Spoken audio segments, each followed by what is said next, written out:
যে ঘোষণাটি হবে এই ঘোষণা বৃহস্পতিবার বিকাল 5টার মধ্যে আসতে হবে। যদি না আসে তাহলে অবশ্যই লিখিতভাবেই আসতে হবে এবং আগামী মাস থেকে সেটি কার্যকর হতে হবে। কি অবস্থা দেখতে আসছি কি হইতেছে।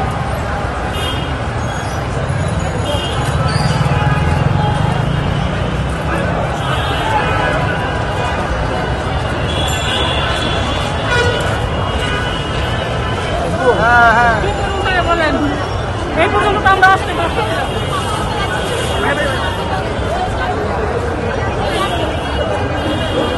ভাই আসসালামু আলাইকুম।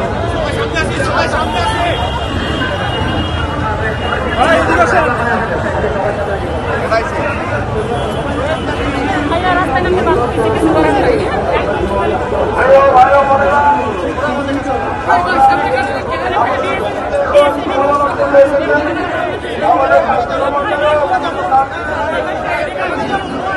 খুনি হাসিনার কাছে বিগত 16 বছর কিছু প্রত্যাশা করিনি, কিন্তু আমাদের এই অন্তর্বর্তীকালীন সরকারের কাছে প্রত্যাশা অনেক অনেক রক্তের উপর দিয়ে জীবনের উপর দিয়ে এই সরকার তাদের যে নির্দিষ্ট দায়িত্ব সেই দায়িত্বর জায়গায় গিয়েছে।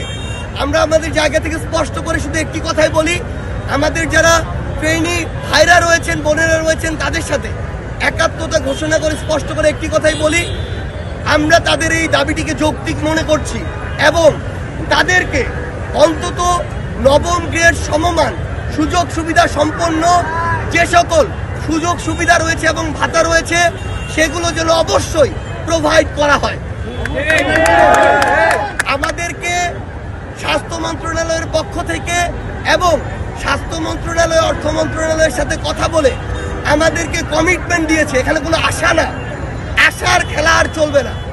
আমাদেরকে কমিটমেন্ট দিয়েছে আগামী বৃহস্পতিবার বিকাল 5টার মধ্যে এই যে নবম গ্রেড সমমান সুযোগ সুবিধা সম্পন্ন পোস্ট গ্রাজুয়েট ট্রেনি ডক্টরদের যে তাদের যে ভাতা এবং অন্যান্য সুবিধা সেই সুযোগ সুবিধা সম্পন্ন যে ঘোষণাটি হবে এই ঘোষণা বৃহস্পতিবার বিকাল 5টার মধ্যে আসতে হবে।